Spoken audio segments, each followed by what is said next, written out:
ناظرین آداب، میں ڈاکٹر انیس صدیقی بزم اردو کی اس محفل میں دوردرشن کی جانب سے آپ کا دلی خیر مقدم کرتا ہوں۔ آج کی اس محفل میں ہم ایک ایسی عنوان پر گفتگو کریں گے جس کا تعلق ادب سے وابستہ ہر فرد سے جڑا ہوا ہے۔ میری مراد آج کے اس گفتگو کا موضوع ہے ادب کیا ہے۔ ناظرین، آپ اس بات سے بخوبی واقف ہیں کہ ادب انسانی احساسات و جذبات، تجربات و مشاہدات کی عکاسی کرتا ہے۔ یہ حیات انسانی کے گوناگون پہلوؤں کو اپنے اندر سموئے ہوئے ہوتا ہے، اور پھر آپ دیکھیں گے کہ ادب انسانی اذہان کی تعمیر و تشکیل میں بھی اہم کردار ادا کرتا ہے۔ ادب کی تعریف مختلف ماہرین ادب نے مختلف انداز میں کی ہے۔ بعض نے کہا کہ ادب زندگی کی تنقید بھی ہے اور زندگی کی تفسیر بھی۔ ایک اور ماہر ادب کی تعریف کرتے ہوئے فرماتے ہیں کہ ادب حسن، سچائی اور خیر کا مرقع ہوتا ہے۔ تو ناظرین، اس موضوع پر گفتگو کرنے کے لیے ادب کیا ہے، ادب کی اہمیت و افادیت کیا ہے، ادب سماج اور معاشرے میں کس طرح کا کردار ادا کرتا ہے، اس پر گفتگو کرنے کے لیے آج ہم نے اپنے اسٹوڈیو میں اردو کے جانے پہچانے ادیب ڈاکٹر غضنفر اقبال کو مدعو کیا ہے۔ ڈاکٹر غضنفر اقبال عہد موجود کے ان معدود چند قلمکاروں میں سے ہیں جنہوں نے نو عمری میں اپنی ادبی زندگی کا آغاز کیا اور پھر بہت جلد قومی سطح پر انہوں نے اپنی پہچان بنائی ہے۔ یہ ملک کے دوسرے ایسے خوشبخت قلمکار ہیں جنہیں مرکزی ساہتیہ اکیڈمی نے اپنے 2 مایہ ناز اعزازات سے نوازا۔ سب سے پہلے انہیں یووا پرسکار تفویض کیا گیا، پھر اس کے بعد ان کی کتاب قومی ستارے کے لیے انہیں بال ساہتیہ پرسکار کے اعزاز سے سرفراز کیا گیا۔ ڈاکٹر غضنفر اقبال نے تاحال 25 کتابیں تصنیف و تالیف کی ہیں، اور پھر یہ جو ان کا تخلیقی جو سفر ہے، یہ جو ان کا ادبی سفر ہے، اس میں آپ دیکھتے ہیں کہ انہوں نے اپنی خاص پہچان قائم کی ہے۔ اختصاص کے ساتھ ڈاکٹر غضنفر اقبال فکشن تنقید میں مہارت رکھتے ہیں۔ خاکہ نگاری، انٹرویو، سوانحی مضامین بھی آپ نے لکھے ہیں، اور بچوں کے ادب سے بھی آپ کی خاص دلچسپی رہی ہے۔ تو آج ہم ان سے گفتگو کرتے ہیں۔ ڈاکٹر غضنفر اقبال صاحب، اسٹوڈیو میں آپ کا دلی خیر مقدم ہے۔ بہت شکریہ عنایت سے۔ ڈاکٹر غضنفر اقبال، اس سے پہلے کہ ہم اپنی گفتگو کا آغاز کریں، میں یہ جاننا چاہوں گا کہ آپ کے ادبی سفر کے محرکات کیا تھے اور اس کا آغاز کب ہوا تھا؟ جی سر، مجھے بچپن ہی سے ادب سے دلچسپی رہی۔ ظاہر ہے کہ میرے والد محترم پروفیسر حمید سہروردی صاحب ایک معتبر افسانہ نگار ہیں، تو وہ یہ ہے کہ گھر میں میں نے بہت سارے لوگوں کو آتے جاتے دیکھا جو ادیب ہیں، شعراء ہیں، فکشن نگار ہیں، تو یہ ایک دلچسپی پیدا ہوتی گئی کہ پھر اسکول سے بھی میری دلچسپی بڑھتی گئی۔ اسکول کے اندر مختلف بورڈوں پر مختلف چیزیں ایسی آویزاں تھیں جس پر اقوال زرین ہیں یا پھر اشعار ہیں، تو اس لیے ایک دلچسپی اس طرف بڑھی، اس طرف میں مائل ہوا کہ کچھ نہ کچھ ہم کو بھی لکھنا چاہیے۔ اور پھر اسکول کے اندر ہی میگزین نکلا کرتے تھے، اس کے اندر بھی میری چھوٹی چھوٹی تخلیقات شائع ہوا کرتی تھی۔ وہیں پر چونکہ میں بیڑ مہاراشٹر میں رہا، اس لیے بھی وہاں رہنا ہوا کہ میرے والد محترم بسلسلہ ملازمت وہاں قیام پذیر تھے۔ وہیں بیڑ کے قریب ہی اورنگ آباد ہے، اورنگ آباد سے ایک اخبار شائع ہوا کرتا تھا، بلکہ ہوتا ہے آج بھی، اورنگ آباد ٹائمز۔ اس میں تتلیاں کے نام سے ایک صفحہ ہر بدھ کو اشاعت پذیر ہوتا تھا، بچوں کے ادب سے متعلق تھا، جس میں اقوال زرین ہیں، چھوٹی کہانیاں ہیں، اشعار ہیں، یا پھر سبق آموز قصے ہیں، اس میں آیا کرتے تھے۔ اس طرف دلچسپی بڑھی۔ میں اپنے ہم جماعت ساتھیوں کے مختصر سے انٹرویوز بھی لیا کرتا تھا، وہ اس میں شائع ہوا کرتے تھے۔ اس طرح سے آپ دیکھیں تو ادب سے آپ کا جو شغف ہے، اول تو آپ کو وراثت میں ملا ہے، پھر آپ کو جو ماحول دستیاب ہوا اسکول اور کالجز میں، یہی وجہ ہے کہ آپ نے ادب کے میدان میں قدم رکھا اور اس میں آپ تیز رفتاری کے ساتھ آگے بڑھ رہے ہیں۔ ہم اپنے موضوع کی طرف آتے ہیں ڈاکٹر غضنفر اقبال صاحب۔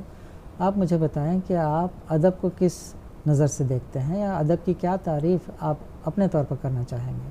جی جی، ادب تو یہ ہے کہ وہ حقیقی زندگی کا ترجمان ہے۔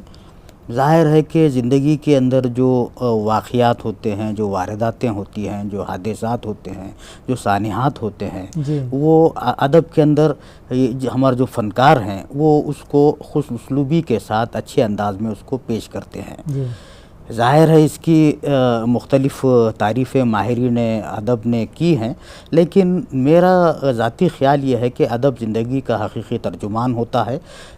چاہے غزل ہو، افسانہ ہو یا نظم ہو، اس میں شاعر ہو یا افسانہ نگار ہو، اس میں جو حادثات ہوتے ہیں، جو واقعات ہوتے ہیں، تو اس کو وہ اچھے انداز میں پیش کرتے ہیں۔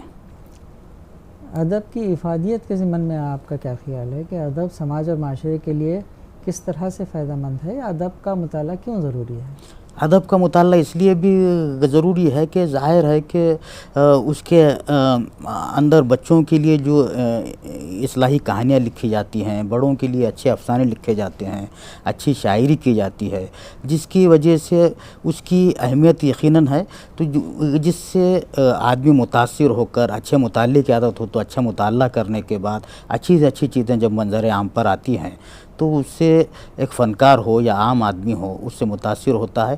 یقیناً ادب کی یا ادبی معاشرے کی اردو معاشرے میں یقیناً اہمیت ہے۔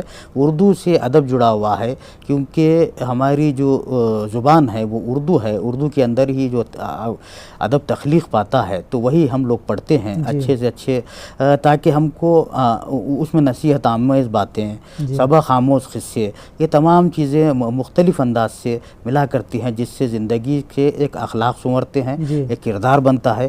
یہی میں سمجھتا ہوں کہ ادب کی معنویت ہے۔ یعنی آپ کے نزدیک ادب کی افادیت یہ ہے کہ ادب ذہنوں کی تعمیر و تشکیل کرتا ہے، اخلاقی اقدار کے فروغ میں معاونت کرتا ہے، دنیا کو سمجھنے اور اس مسائل کی یکسوئی کی طرف ہمارے ذہن کو لے جاتا ہے، یہ آپ کہنا چاہتے ہیں؟ جی بالکل بالکل۔ آپ دیکھیں گے ڈاکٹر غضنفر اقبال کہ ادب کی تاریخ تو بہت ہی قدیم ہے ہمارے ہاں، مگر ہمارے پاس مختلف طرح کی تحریکیں اور رجحانات بھی ادب کے ضمن میں ہمیں دیکھنے میں آتے ہیں۔ جی تو سب سے پہلے ہم دیکھتے ہیں کہ علی گڑھ کی اصلاحی تحریک ہے نا، اس کے بعد ترقی پسند تحریک۔ اس ضمن میں آپ بتائیے کہ یہ جو ادب کا جو سفر ہے مختلف رجحانات اور مختلف تحریکوں سے ہوتا ہوا آج کس منزل پر ہے؟ یہ سب سے پہلے تو یہ سوال تو بہت اچھا ہے سر آپ کا۔ یہ ہے کہ بنیادی بات سر سید تحریک یا اصلاحی تحریک یا علی گڑھ تحریک کے نام سے جو موسوم تحریک ہے، اس کو سر سید احمد خان نے شروع کیا تھا، اور سر سید احمد خان کی ادب میں یا اردو معاشرے میں یا معاشرے میں ایک ادارہ ساز کی اہمیت ہے۔ ہاں، وہ انہوں نے اس لیے ہی کیا تھا کہ ہندوستان جو ہمارا ملک ہے، یہاں پر اس وقت کیا ہے کہ ہم بالکل گھروں میں بیٹھے تھے، گھروں سے باہر، یعنی تعلیم محدود تھی، تو انہوں نے ایک پلیٹ فارم کی شکل میں اس تحریک کو شروع کیا تھا۔ اس میں انہوں نے بہت ساری ایسی اس تحریک کے تحت بہت سارا اپنے رفقا سے، جس میں ان کے چند رفقا سے انہوں نے ادب لکھوایا، اور اس کے بعد ایک رسالے کے ذریعے اس تحریک کو پروان چڑھایا۔ یقیناً یہ ایک تعلیمی تحریک بھی تھی اور ایک نثر کی تحریک بھی تھی۔ یہ اتنی بڑی تحریک تھی کہ اس کے بعد میں سمجھتا ہوں کوئی اس قسم کی تحریک ادب میں یا پیدا ہی نہیں ہوئی یا پھر آگے نہیں بڑھ سکی۔ اس کے بعد ہم دیکھتے ہیں کہ ترقی پسند تحریک کا بھی ایک بہت ہی روشن دور رہا ہے، ہماری ادبی تاریخ کا ایک بہت ہی روشن باب ترقی پسند تحریک بھی ہے۔ اس کے کیا مضمرات تھے ترقی پسند تحریک کے؟ ترقی پسند تحریک بھی یقیناً ایک اچھی تحریک تھی۔ وہ تو یہ دیکھا کرتی تھی کہ بھئی دوسروں کے جو درد ہے اس درد کو اپنا درد سمجھنا چاہیے، اور اس کے بعد پھر اسی انداز کا جو کرب آمیز ادب ہو سکتا ہے، جس میں درد ہو، اس قسم کا وہ ادب وہ پیش کیا کرتے تھے۔ لیکن اگر ہم یہ دونوں تحریکات کا اگر تقابل کریں گے، یقیناً وہ سر سید تحریک بہت آگے کی تحریک تھی، اور اس کے اثرات آج بھی ہم اپنے ملک میں دیکھ سکتے ہیں اور وہ دیکھے جا سکتے ہیں۔ کیونکہ وہ ایک بنیادی یہ ہے کہ تعلیمی تحریک تھی. تعلیمی تحریک میں انہوں نے جو انگریزی کو فروغ دیا, اردو کو فروغ دیا, جدید تعلیم کو, جدید نثر کے بانی کہلائے سر سید احمد خان. سر سید احمد خان چونکہ میں نے ابھی یہ بات عرض کی کہ ایک ادارہ ساز کی اہمیت تھی ان کی, تو انہوں نے مختلف قسم کے ادب میں مختلف قسم کی بنیادیں رکھی. جس طرح سے خطوط نگاری کی بنیاد انہوں نے رکھی, وفیات نگاری کی بنیاد رکھی, اچھی نثر لکھنے کی بنیاد رکھی. پھر ایک جہاں پر ہم دیکھتے ہیں کہ بھئی ایک مورخ کا بھی ان کا کردار رہا ہے, تو انہوں نے سب سے پہلے تاریخ بجنور لکھی جو ان کا آبائی شہر تھا. تو یہ ایسی بہت ساری چیزیں اس کو لے کر ہی ادب میں بہت سارے لوگوں نے ان کے نقش پر ان کے پر چلنے کی کوشش کی ہے. ترقی پسند تحریک کا سب سے اہم جو ان کا مقصد رہا ہے وہ انسانیت کو فروغ دینا رہا ہے, اور انہوں نے مساوات کی بہت باتیں کی ہیں کہ انسانوں کے درمیان تفریق نہیں ہونی چاہیے, اور پھر تمام انسان برابر ہیں اور تمام انسانوں کو برابر کے حقوق ملنے چاہیے. اس کے بعد آپ دیکھتے ہیں کہ ایک عہد ایسے بھی آتا ہے ہمارے سامنے کہ ترقی پسند تحریک دھیرے دھیرے دم توڑتی ہے, اور اس کی جگہ ایک نئی تحریک, ایک نیا رجحان ہمارے سامنے آتا ہے جسے آپ جدیدیت کہتے ہیں. جی سر. تو ترقی پسند تحریک کی زوال پذیری اور پھر جدیدیت کے فروغ کے درمیان کیا وجوہات ہو سکتی ہیں کہ ترقی پسند تحریک نے دم توڑ دیا؟ اگرچہ کہ اس کے جو منشور تھا وہ بہت ہی اعلیٰ تھا, وہ سماج اور معاشرے کی بہتری کے لیے کام کرتا تھا. تو جدیدیت کی جو آمد ہے 1963 کے آس پاس, اس کی کیا وجہ ہو سکتی ہے؟ جی, کوئی بھی تحریک تو یہ ہے کہ جس طرح سے انسان زیادہ دن تک زندہ نہیں رہتا, اس کی ایک مدت ہے یا اس کی, تو اسی طرح سے تحریکوں کا زوال پذیر ہونا یا ختم ہو جانا یہ یقینی بات ہے. تو یہ یہاں پر یہ ہے کہ ان کے پاس یہ کیا ویسے لوگ تو ختم ہو گئے. اس کے بعد 1963 میں پروفیسر شمس الرحمن فاروقی صاحب نے اپنی مساعی جمیلہ سے ایک جدیدیت نام کے رجحان کو کی بنیاد رکھی, اس کو جنم دیا. ظاہر ہے کہ یہ دونوں یہ تحریکیں تھیں جو پورے ملک پر چھا گئی, اور یہ افراد میں گھومتی رہی یہ تحریکیں, لیکن رجحان محدود رہا.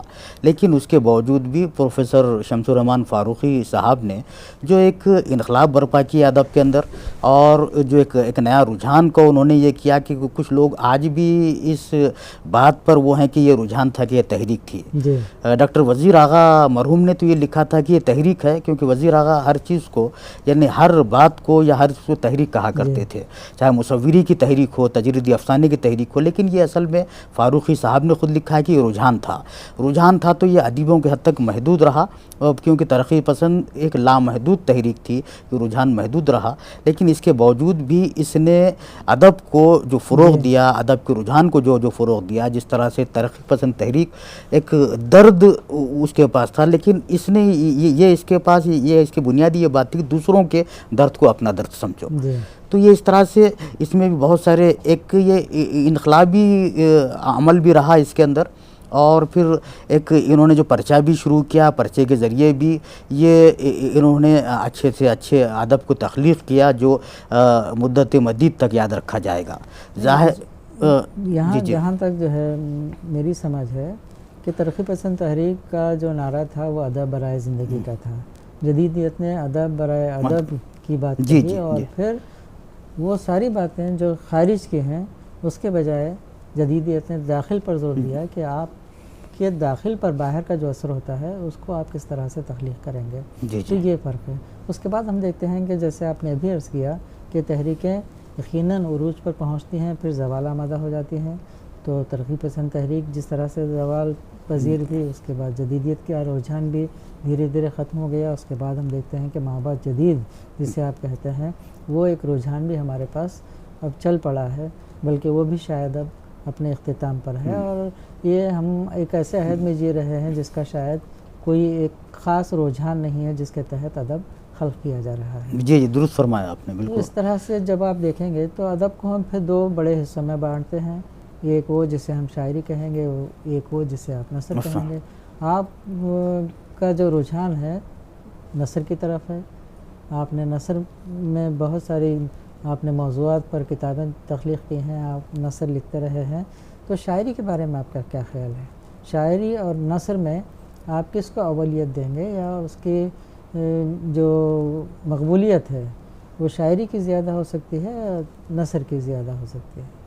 جی سر، یہ تو بالکل یہ ہے سر کہ بنیادی بات تو یہ ہے کہ نثر کی اہمیت تو کیونکہ نثر ہی پہلے لکھی گئی ہے، ہاں اس کا پھر شاعری کیونکہ عوام میں مزاج پر آ گئی ہے، خاص طور پر جو غزل ہے شاعری کے اندر جو اصناف شعر ہیں تو اس میں غزل کی جو معنویت ہے وہ آج بھی برقرار ہے، جس کی وجہ سے یہ عوام تک، عامت الناس تک یہ پہنچنے میں اس کی رسائی زیادہ ممکن ہوئی ہے۔ اور غزل کا جو شعر ہے وہ ظاہر ہے کہ 5 اشعار ہوتے ہیں اگر غزل میں، تو ہر شعر الگ الگ معنویت رکھتا ہے، تو وہ عوام کی توجہ زیادہ کھینچتا ہے۔ اس کے مقابل میں یہ ہے کہ بھئی افسانہ لکھیے یا انشائیہ لکھیے یا ڈرامہ لکھیے، ظاہر ہے کہ یہ وقت طلب چیزیں ہوتی ہیں یا نگارشات ایسی ہوتی ہیں کہ اس کو اطمینان سے پڑھا جائے، اس کی قرأت کی جائے۔ تو میرا تو ایسا ذاتی خیال ہے کہ غزل اس وقت یا پھر شاعری کی سب سے مقبول صنف ہے، اور غزل ہی یہ جو ادب کو ہمیشہ سنبھالے ہوئے ہے اور آئندہ بھی اسی کا یہ غزل ہی دفاع کرے گی۔ آپ نے بالکل صحیح کہا کہ غزل اردو کی سب سے مقبول ترین صنف ہے، اور غزل واحد ایسی صنف ہے اردو ادب کی جسے آپ بین الاقوامی سطح پر عالمی ادبیات کے مقابل میں آپ غزل کو رکھ سکتے ہیں۔ اس کی اپنی جو ہے خوبیاں ہیں جس کی وجہ سے اس کی مقبولیت ہم دیکھتے ہیں کہ ابتدا میں جیسے تھے وہ آج بھی ہے۔ نثر کی طرف آئیں آپ، تو نثر میں سب سے زیادہ مقبول صنف کون سی ہے؟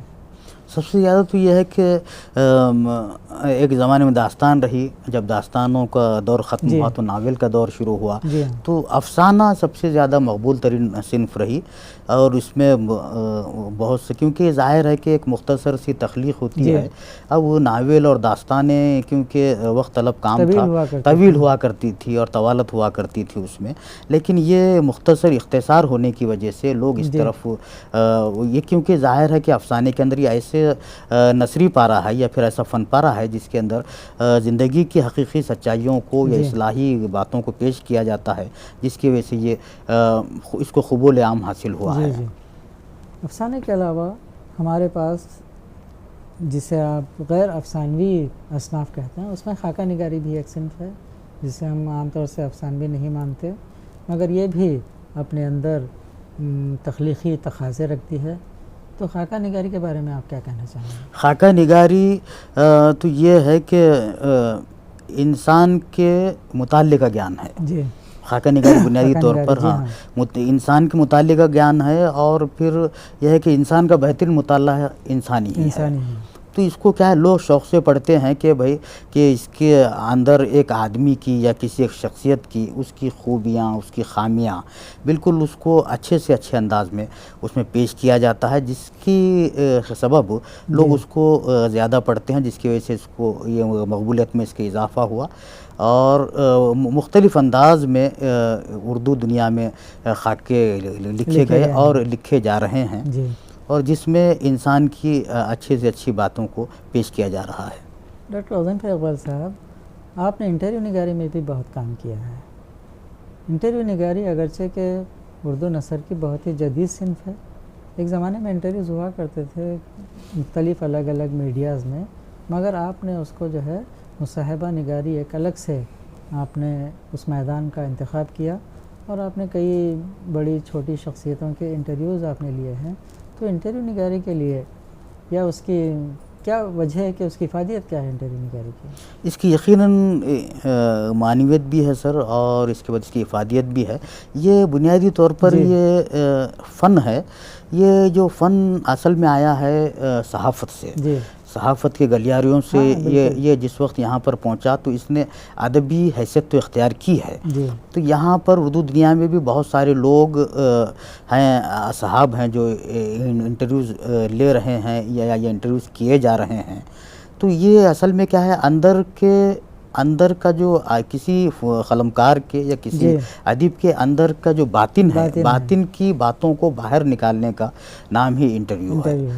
اب اس میں ظاہر ہے کہ جب خاکہ نگاری میں ایک آدمی اپنی ایک خاکہ نگار جب ایک شخص کے بارے میں جب پوری باتیں جب لکھتا ہے اچھے انداز میں، تو اسی طرح سے جو انٹرویور رہے گا، جو ملاقات نگار رہے گا، تو وہ صاحب انٹرویو سے بہت ساری باتیں ایسی باہر نکال لائے گا جو اس کے باطن میں چھپی ہوئی تھی، جو معلومات افزا کا سبب بنے گی۔ انٹرویو نگاری کا تقاضا یہ ہے کہ انٹرویو بالمشافہ ہو، روبرو گفتگو ہو، مگر ہم دیکھتے ہیں کہ ان دنوں مراسلاتی انٹرویوز کا بہت زیادہ چلن ہے۔ آپ نے انٹرویو کے بارے میں جیسے کہا کہ آپ جس سے انٹرویو لے رہے ہیں اس کے باطن میں آپ کو کھوجنا ہے، باطن میں جو باتیں چھپی ہوئی ہیں اس کو انٹرویو کے ذریعے باہر لانا ہے، مگر یہ کام شاید مراسلاتی انٹرویو سے ممکن نہیں ہے۔ آپ سوال نامہ لکھ بھیجتے ہیں اور وہ جوابات سوچ سمجھ کر کے بیٹھ کے اطمینان سے لکھ بھیجتا ہے، تو اس میں انٹرویو کا جو مقصد ہے وہ غالباً پورا نہیں ہو پاتا۔ میری دانست میں انٹرویو بالمشافہ ہو، سوال کیے جائیں، پھر جوابات سے پھر سوال بنے، گفتگو ہو، تب کہیں انٹرویو کا جو اصل مقصد ہے کہ آپ قلمکار کے باطن کو جو جاننا چاہتے ہیں وہ شاید پورا ہوتا ہو۔ جی بالکل، آپ کی یہ بات سے مجھے اتفاق اس لیے بھی ہے، لیکن یہ اس لیے ممکن نہیں ہوتا ہے سر کہ اب وہ فلاں صاحب الہ آباد میں ہوتے ہیں، فلاں جو رائٹر ہے وہ اورنگ آباد میں ہے یا پھر حیدرآباد میں ہے، تو یہاں تک جا کر ان سے روبرو یا دو بدو انٹرویو لینا یہ ممکن نہیں ہے۔ اس لیے یہ چلن عام ہوا ہے کہ مراسلاتی انٹرویو کہ آپ سوال نامہ بھیجیں اور ان سے اس کے جواب حاصل کریں، تو یہ بہت زیادہ عام ہو چکا ہے۔ اور پھر کہیں نہ کہیں جہاں پر ریڈیو پر، ٹی وی پر یا پھر خاص اخبارات کے لیے روبرو بھی انٹرویوز کیے جاتے ہیں، لیکن وہ جو معنویت جو روبرو انٹرویو میں ہے، جو دو بدو انٹرویو میں ہے، وہ مراسلاتی انٹرویو میں نہیں ہے۔ آپ نے فکشن کی تنقید لکھی ہے، آپ نے خاکے بھی لکھے ہیں، پھر آپ نے سوانحی مضامین بھی لکھے ہیں۔ میں آپ سے جاننا چاہوں گا کہ بچوں کے طرف سے آپ کی دلچسپی کی کیا وجوہات ہیں کہ آپ کی 2 کتابیں غالباً بچوں کے انٹرویو سے متعلق آئی ہیں۔ ایک آپ نے کہانیوں کا مجموعہ مرتب کیا جوہی کی مالا کے نام سے، پھر آپ کی دوسری کتاب آئی قومی ستارے۔ تو بچوں کے ادب سے آپ کی دلچسپی کے اسباب کیا تھے؟ یہ دیکھیے سر، ہوا یہ ہے کہ 2018 میں بھوپال میں ایک سیمینار تھا بچوں کے ادب پر، اس میں مجھے مدعو کیا گیا تھا، لیکن میں نے ایک مضمون لکھا تھا اور اس وقت میں جا نہیں سکا تھا کچھ ناگزیر وجوہات کے سبب۔ تو اس کے بعد پھر میں نے دیکھا کہ اس پر کام ہونا چاہیے، تو اس وقت میں نے جوہی کی مالا کے نام سے ایک کتاب ترتیب کی تھی۔ تو وہ اس میں کیا کیا، جو میں نے مضمون میں جن کہانیوں کا ذکر کیا تھا اس کو طویل کر دیا اور اس کے بچوں کی کہانیوں کے ساتھ اس کتاب کو میں نے شائع کیا تھا۔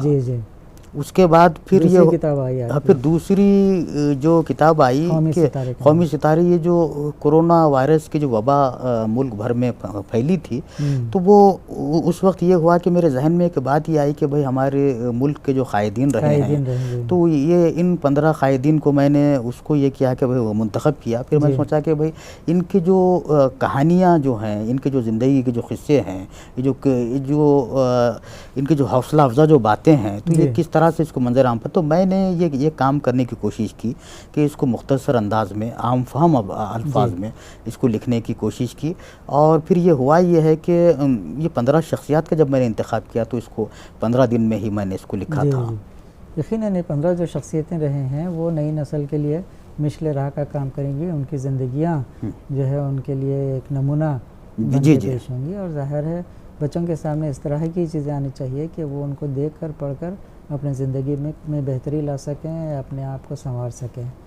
ڈاکٹر غضنفر اقبال صاحب، ان کے علاوہ آپ نے سوانحی مضامین بھی لکھے ہیں۔ سوانحی نگاری اور خاکہ نگاری آپ دیکھیں گے کہ دونوں بہت ہی پاس جو ہے رہنے والی اصناف ہیں، شاید بہت کم فرق ہے خاکہ نگاری اور سوانحی نگاری میں۔ تو سوانحی مضامین آپ نے جو لکھے ہیں اور جو خاکے آپ نے لکھے ہیں، ان دونوں میں کیا تفاوت آپ دیکھتے ہیں؟ تو یہ ہے سر کہ بنیادی بات تو ہے کہ خاکہ تو ایک مختصر بھی لکھا جا سکتا ہے اور پھر مختصر بھی ہے اور طویل بھی ہے، لیکن سوانحی مضمون کیونکہ طویل ہوتا ہے، ان کی پیدائش سے لے کر کسی قلمکار کی پیدائش سے لے کر ان کے سفر آخرت تک کے پورے واقعات، پورے ان کے جو کارنامے ہیں، اس میں نے بیان کرنے کی کوشش کی ہے۔ اب یہ دونوں کا انداز بیان یا الگ الگ ہی ہوتا ہے، کیونکہ خاکہ نگاری میں بالکل افسانوی انداز بھی اختیار کیا جا سکتا ہے، اچھا سلیس کے زبان میں اس میں وہ باتیں بیان کی جا سکتی ہے جو صاحب خاکہ کے لیے ہو سکتی ہے، موضوع خاکہ کی. لیکن سوانح مضمون وہ اس لیے لکھا جاتا ہے کہ وہ ایک شخصیت گزرنے کے بعد ان کے جو کارنامے رہے ہیں، خدمات ادب رہی ہیں، وہ لوگوں کے سامنے ان کو روشنی میں آئے. کیونکہ خاکہ زندہ لوگوں کا بھی لکھا جا سکتا ہے اور اس کے بعد مرحومین کا بھی لکھا جا سکتا ہے، تحریر کیا جا سکتا ہے. جہاں تک میں سمجھتا ہوں کہ خاکہ نگاری میں کسی انسان کی شخصیت کو پیش کیا جاتا ہے، اور سوانح میں میرے نزدیک یہ ہے کہ سوانح میں شخصیت کم ہوتی ہے، شخصیت کے مقابلے میں ان کی خدمات اور ان کے کارناموں کا بیان زیادہ ہم دیکھتے ہیں. جیسے گاندھی جی کی آپ سوانحات لے لیجیے، تو جتنے بھی ہیں وہ مفصل ہوتے ہیں اور اس میں کارناموں پر آپ کا جو ہے زیادہ زور دیا جاتا ہے، جبکہ خاکے میں آپ دیکھتے ہیں کہ اس میں آپ کو کارناموں کا ذکر کرنے کی ضرورت نہیں ہے، صرف وہاں شخص کا ظاہر اور باطن جو ہے ہم پیش کرتے ہیں، جو پھر واقعات ہوں. تو یہ شاید دونوں میں یہ ہم دیکھتے ہیں کہ یہ نمایاں فرق ہے. آپ نے افسانے پر بہت کام کیا ہے، آپ نے افسانے کی تنقید بھی لکھی ہے. آپ کی ایک جو کتاب ہے جس پر آپ نے بہت ہی عرصے دراز سے کام کیا ہے وہ تصوف رنگ افسانے ہیں. جی. تو یہ کتاب کیا ہے اور کس طرح سے آپ اس کو دیکھتے ہیں؟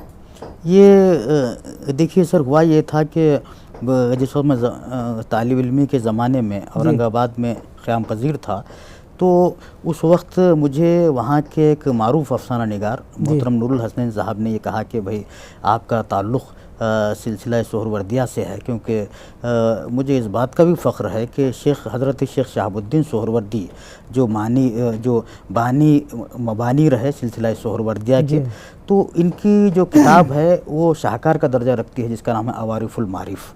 میں نے سب سے پہلے اس کا مطالعہ کیا، اس کے بعد پھر میں نے یہ میرے ذہن میں آئی، میں نے یہ بات سوچی کہ بھئی عام طور پر کیا تصوف کی کھوج کو شاعری میں کیا گیا ہے، افسانے میں نہیں کیا گیا. تو اس کے بعد پھر میں نے افسانے تلاش کرنا شروع کیا. آپ نے ایسے افسانے کا انتخاب کیا جس میں تصوف کی آمیزش ہے یا تصوف مزاج افسانے ہیں. تو اس طرح سے میں نے یہ کام، پھر آپ نے اس پر تجزیے بھی لکھے ہیں. تو یہ کام میں نے سن 2000 سے شروع. کام آپ کا جو ہے بہت ہی قابل قدر رہے گا جب بھی یہ منظر عام پر آئے گا. تو ڈاکٹر غضنفر اقبال، میں آپ سے آخر میں یہ چاہوں گا کہ آپ ہمارے قارئین کے لیے کوئی پیغام دیں، اردو کے ضمن میں، مطالعے کے ضمن میں یا ادب سے وابستگی کے ضمن میں. جی بہتر، خیر میری یہ حیثیت تو نہیں کہ میں کوئی پیغام دے سکوں، لیکن یہ ہے کہ بھئی ہم زیادہ سے زیادہ مطالعہ کریں. مطالعہ ہی انسان کو اچھے سے اچھے کردار کی طرف اور اچھے سے اچھے زندگی کی طرف نہ صرف گزارنے کی طرف راغب کرتا ہے، بلکہ ایک اچھے سے اچھا اگر قلمکار ہیں تو آپ عمدہ سے عمدہ معتبر قلمکار بن سکتے ہیں. اور اس میں یہ ہے کہ مطالعہ ہی بہتر عمل ہے. اس کے علاوہ آپ کا مشاہدہ بھی کرنا چاہیے، اور پھر ساتھ میں یہ ہے کہ اولیاء کرام نے جس طرح سے سیاحت پر اہمیت دی ہے تو سیاحت بھی کرتے ہوئے ہم کو یہ باتوں کو بھی سوچنا چاہیے کہ یہ کس طرح سے لکھا جاتا ہے. تو ناظرین، ابھی آپ ڈاکٹر غضنفر اقبال سے ادب کیا ہے کے موضوع پر بہت ہی پرمغز اور معلومات افزا گفتگو سن رہے تھے. امید ہے کہ یہ گفتگو آپ کے لیے یقیناً فائدہ مند رہی ہوگی. میں ڈاکٹر غضنفر اقبال کا دوردرشن کی جانب سے شکر گزار ہوں کہ انہوں نے ہماری دعوت پر ہماری اس محفل میں شرکت کی اور اپنی گفتگو سے ہمیں مستفید کیا. بہت شکریہ. بہت شکریہ.